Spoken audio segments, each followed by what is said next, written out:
¿Qué tanto se ha identificado los sectores que se mantienen actualmente en las calles en su lucha? Vamos a conversar con Fernando Ábrego, profesor de la Asociación precisamente de Profesores de la República de Panamá. ¿Cómo evaluamos este más de un mes de estar en las calles, de protestas, de manifestaciones, profesor, y el panorama un tanto oscuro para la enseñanza en nuestro país? Bienvenido y cuéntenos. Primero que todo, gracias Mirna por la oportunidad. Saludos al pueblo panameño y a todos los compañeros y compañeras que luchan en los distintos bastiones a nivel nacional. Toda esta situación de la paralización de labores en el sector educativo se pudo haber evitado si hubiésemos tenido autoridades un poco más resilientes con las propuestas que presentamos nosotros en la mesa. Y no solamente los gremios magisteriales, CONATO, CONUSI, el Colegio de Médicos, la MUAX, la Comenenal, incluso la Asociación de Enfermos de Enfermedades Crónicas Degenerativas, Involutivas, es decir, 11 sectores presentamos propuestas y no se creó el espacio mínimo para por lo menos mirar el proyecto 163, que fue lo que primero se envió a la Asamblea Nacional, y nosotros poder mínimamente discutir y ofrecerle al pueblo panameño, cuando uno va a hacer una ley de esta naturaleza, y más si se trata de la seguridad social, porque ¿qué es la seguridad social? El Estado debe de tutelar el tema de la seguridad social en beneficio de las grandes mayorías y no tener esa posición que tiene ahora, ya después de haber, al igual que los diputados, aprobado una ley que nadie quiere en este país. Y eso nos ha llevado a nosotros tristemente a esta situación como nos llevó en el 2022, 2023, en un enfrentamiento en donde nadie, definitivamente nadie quiere, Sí, porque profesor, afecta al día de no hoy, solamente el tema sí. si termino la idea, el tema de la economía y el Ujú, tema de las clases, como tú muy bien has planteado, claro. pero que definitivamente el derecho a huelga que nos asiste la Constitución Nacional fue el último mecanismo. Y termino con lo siguiente, no olvidemos que nosotros entregamos una propuesta en físico, pero además advertimos 24 horas, 48 horas de advertencia y no nos quedó otra alternativa que el tema de la huelga indefinida. Profesor, bueno, primero el Ministerio de Trabajo dice que el derecho a huelga que tienen tanto los docentes como el resto de los gremios en las calles es ilegal. Es lo que ellos señalan porque indican que es un paro de hecho lo que están desarrollando todas las agrupaciones en las calles. Al día de hoy, ¿cuántos días son sin dar clases? Y a Mira, ustedes les sí, preocupa el tema, más allá que algunos padres se han identificado, más allá que algunos estudiantes se han identificado, ¿a ustedes les preocupa la realidad y más allá de la Caja de Seguro Social y la Ley 462, el tema educativo? ¿Cuántos días al día de hoy se han perdido clases? Y se habla de que incluso los estudiantes graduando podrían perder hasta la práctica profesional que les garantiza el seguir o continuar y el graduarse. mira, lo primero que quiero manifestar es que es lamentable que una ministra de Estado eh, esto diga que la huelga es ilegal. Yo quiero manifestar aquí que el Ministerio de Trabajo no es el órgano que tutela, analiza o reflexiona sobre si un acto es o no ilegal o es inconstitucional. Es la Corte Suprema de Justicia. Y yo quiero manifestar que en el caso del Ministerio de Trabajo quizás está haciendo alusión al tema de a la esfera privada, porque el artículo 69 establece que la ley debe ser, la huelga debe ser reglamentada y es responsabilidad del Estado. La constitución nuestra es una constitución militarista de la década del 70. ¿Cuántos años han pasado desde aquel entonces hasta este momento en donde el Estado panameño no ha desarrollado o reglamentado la ley para los servidores públicos, que no significa que ese principio constitucional deja de tener validez en el ejercicio de ese derecho que debe ser tutelado por el Estado?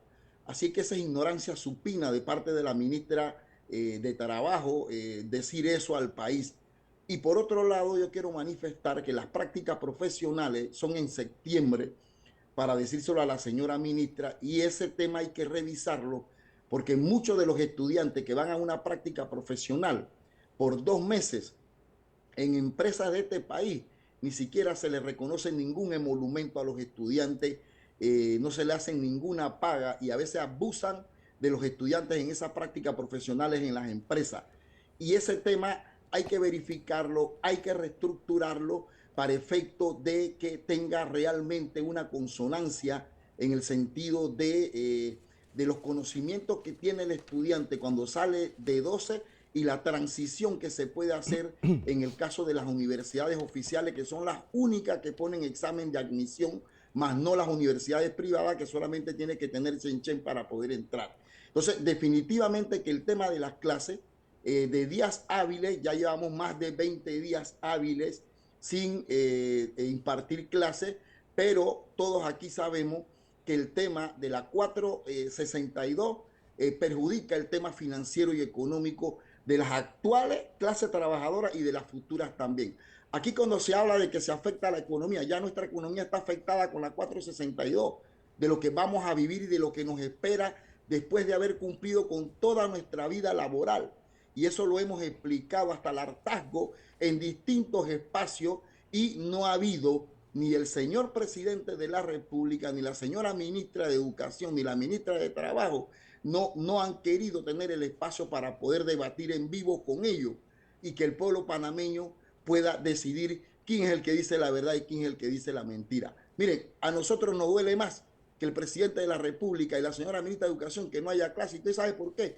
Porque ningún maestro, ningún profesor viene, es de las clases adineradas de este país. Los maestros y profesores son los hijos de las cocineras, de los barrios, de los trabajadores que estudiamos esta carrera para ofrecerle a nuestro país parte de nuestro conocimiento y aportar al desarrollo nacional, lo que significa que nuestros estudiantes pertenecen a nuestras propias clases sociales y en este momento estamos defendiendo su derecho y en efecto los padres de familia han sido conscientes de eso. Pero y han señor salido Abrego, a la señor calle Abrego, con un alto, señor Abrego, usted está hablando de que ustedes están defendiendo los derechos de los estudiantes. ¿A qué derechos se está usted refiriendo si ustedes son los que están interrumpiendo el recibimiento de la educación en este país? ¿A qué derecho usted se está refiriendo? Mire, yo le quiero decir, yo le quiero manifestar algo a usted. La Caja del Seguro Social ofrece medicamentos. Señor, usted no me está respondiendo la pregunta. Usted no me está respondiendo la pregunta. Le he hecho una pregunta. ¿Dónde está el derecho que usted dice que ustedes tienen y que están defendiendo a los estudiantes, pero no lo están explicando? No están defendiendo ningún derecho, señor. Me avisa cuando le puedo responder. Bueno, correcto, pero sea preciso en la respuesta. Pero no me corte. No, dele. Siento que está molesto. Por supuesto. Siento que está molesto, pero no me corte, porque acuérdese que usted es periodista y me está haciendo una entrevista. Sí, pero usted tiene más de 5 minutos de estar con una respuesta y no aterriza. Yo le he hecho una pregunta y simplemente responda. Me avisa cuando le puede responder. avisa cuando le puedo responder. Bueno, responda, pero sea preciso. Yo lo invito a usted. A mí no me invitan a nada. Creo. No, escúcheme. No, usted está molesto. Un periodista yo no estoy molesto. Yo a lo que le estoy refiriendo es que usted dice que usted está defendiendo los derechos de los estudiantes y a qué derecho usted se está refiriendo. Y escuchar, a eso voy. Yo le invito a usted a los bastiones de lucha para que converse directamente con los estudiantes que van a los bastiones de lucha. Y seguramente le van a dar una respuesta que usted quiere. ¿Y sabe qué dice? Gracias, profesor, por defender nuestro derecho a una vida digna de mis padres, porque resulta ser que nuestros hijos son trabajadores que van a recibir también pensiones de hambre y de miseria. Yo he escuchado también a estudiantes que dicen todo lo contrario, que están preocupados porque no están recibiendo educación. Mire, yo le digo una cosa, lo invito también a los centros educativos, al arte y oficio, para que usted vea el grado de deterioro en que están los laboratorios de los IPT, los laboratorios de ciencias naturales. Señor Abrego, ese punto no está en discusión. Sí es una afectación. Ese punto no está en discusión. Está en discusión el asunto del derecho de los estudiantes a recibir educación. De que hay falencias en las escuelas. Sí, es verdad, hay falencias en las escuelas. Pero no lo utilice como un argumento para tratar de defenderse en este aspecto. Una cosa que usted reconozca aquí que hay falencia, pero yo lo invito a que haga un recorrido nada más en las escuelas y colegios de la ciudad capital. El año pasado hubo un 22% de ejecución del presupuesto. tenemos una ministra que no conoce nada de educación. Este año ni siquiera el 10% de ejecución del presupuesto en materia educativa, en ese sentido, profesor. Sí, entonces yo creo comprendemos, profesor, que la lucha de ustedes... Objetivo. Sí, profesor. Hay que ser objetivo en las apreciaciones. Sí. No, profesor. Profesor, y fíjese, para continuar con la entrevista, profesor Ábrego, comprendemos, comprendemos la posición, en el caso que usted representa, la Asociación de Profesores, y también hemos conversado con todos los gremios, bueno, al menos los que más se pronuncian, hablan al respecto de los gremios docentes en esta dirección, que sí están recibiendo el apoyo. Pero, bueno, cada quien tiene su versión. Y al final de todas las versiones, si hay apoyo, no hay apoyo, cuál es el fin de la lucha, no se está dando clases. Y la ministra decía la semana pasada que no se va a extender el año escolar. Usted dice que son 20 días hábiles, nosotros tenemos un conteo que casi un mes 10 días por allí de no darse clases. Un poco más de 20 días, sí. Es un poco más de 20 días. Bueno, digamos que un mes, 10 días, desde el punto de vista de conteo como padre de familia. En este sentido, profesor, ¿cómo se van a reponer esas clases? Si bien es cierto, ustedes están plantados de la derogación de la Ley 462, otros sectores piden un diálogo, mientras tanto hay una situación caótica, crítica de las calles con el tema económico. El desempleo en este mes, ya el pronóstico es aterrador, va a sobrepasar el 10% del desempleo y quizás eso no tiene puntuación en la lucha que ustedes tienen, pero a nosotros como periodistas sí nos preocupa el tema escolar. No se va a reponer las clases, dice el Ministerio de Educación. Hay denuncias por parte del sector docente que sí están dando clases, pero que no están recibiendo sus pagos. Se habla también que se han interpuesto algunas denuncias ante la Corte Suprema de Justicia contra el Ministerio de Educación, contra el Contralor de la República. En medio de todo esto, ¿cuál es el panorama, profesor? Mire, yo quiero manifestarte, Mirna, y gracias por tu objetividad.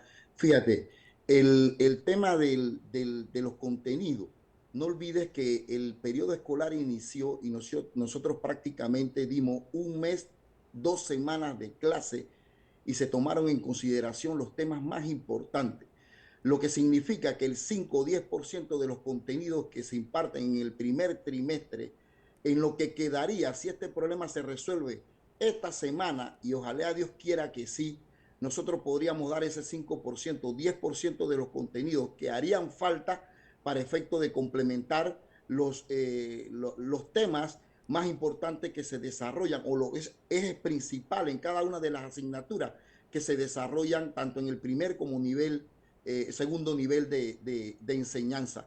Nosotros conjuntamente con los directores en ocasiones anteriores de estos conflictos sociales que hemos tenido contra gobiernos abusivos, impositivos, nosotros siempre hemos llegado acuerdos importantes, incluyendo a los padres de familia y a los estudiantes, para efecto de ver ese tema de los contenidos. Incluso muchas veces, cuando quedan contenidos colgando del primer trimestre, segundo trimestre, cuando se dan estas situaciones de conflicto, lo que hacemos es que esos contenidos los iniciamos en el trimestre que continúa, pero con los aspectos básicos de cada uno. Es decir, nosotros siempre hemos buscado las alternativas posibles para atender este tipo de situación, pero a lo que yo voy es que lo que nos tiene a nosotros en este problema es el tema de la derogatoria de la 462, donde no se incluyó ni siquiera una coma en la redacción ni del proyecto de ley 163, ahora ley 462, y que ya está vigente en Gaceta Oficial. Y nosotros hemos conversado, profesor Ábrego. Permíteme nada más terminar ahí. Nosotros hemos ido, por ejemplo, a conversar con la iglesia. Nosotros, por ejemplo, hemos ido a conversar con algunos diputados. Hemos tendido el puente y no olvidemos algo aquí. Nosotros desde el año pasado responsablemente acudimos a la mesa de conversación y de escucha. Y el gobierno nacional nos utilizó para legitimar lo que estamos viviendo ahora. Y no es que nosotros seamos tontos en pensar de que esa situación no se iba a dar, pero creíamos en el diálogo. Creíamos que el gobierno iba a ser diferente a los gobiernos anteriores, porque uno tiene que creer, tú no puedes andar por la vida tampoco no creyendo en nadie, y es a lo que lastimosamente estamos llegando en este país.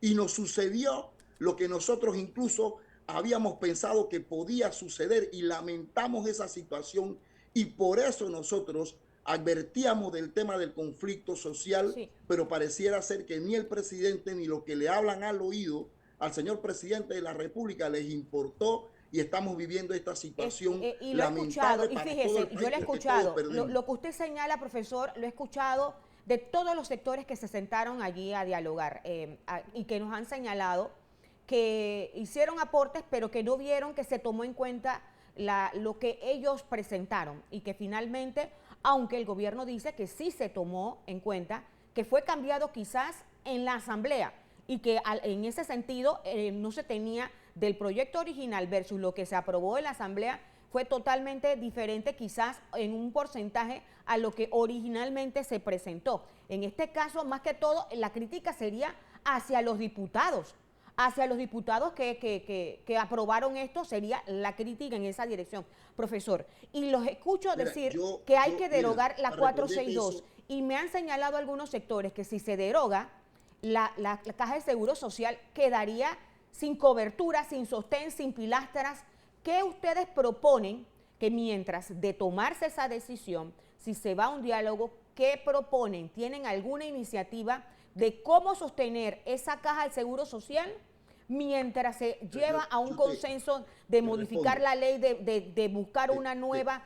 ¿Qué va a sostener la Caja de Seguro Social? Porque si estamos hablando de que se quiere derogar, tiene que haber una segunda opción, y no se ha presentado ninguna segunda opción, al menos no la he visto de parte de los que están en la calle.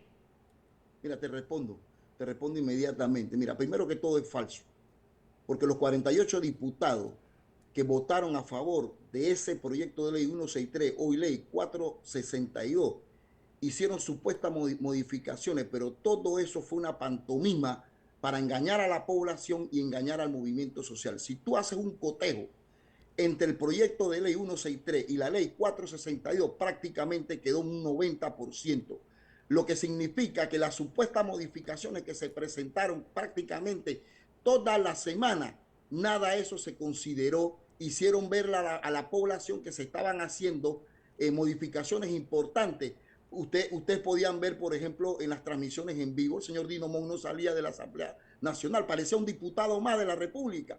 El señor Mon, el ministro de Salud, cosa que no se había visto nunca en la historia de este país, parecían diputados de la República, no salían del hemiciclo donde se estaba discutiendo precisamente un tema tan delicado como la Caja del Seguro Social. Haga el cotejo y usted se dará cuenta que la 163 y la 462 prácticamente el 90% es igual, y engañaron a la población. Lo otro, yo quiero decirle a usted que la CONUSI presentó, por ejemplo, un anteproyecto de ley con todos los artículos, creo que son como 344 artículos. CONATO también ya lo presentó. Eso reposa en la Comisión de Salud, Trabajo y Desarrollo Social. La semana pasada lo presentó el sector de salud, ya con todos los articulados. Nosotros presentamos nuestra propuesta por escrito para atender el tema del déficit del sistema exclusivamente de beneficio definido, sistema solidario. También nosotros, lo que hay que hacer es que, mira, hay un artículo del Código Civil que establece el tema de la derogatoria,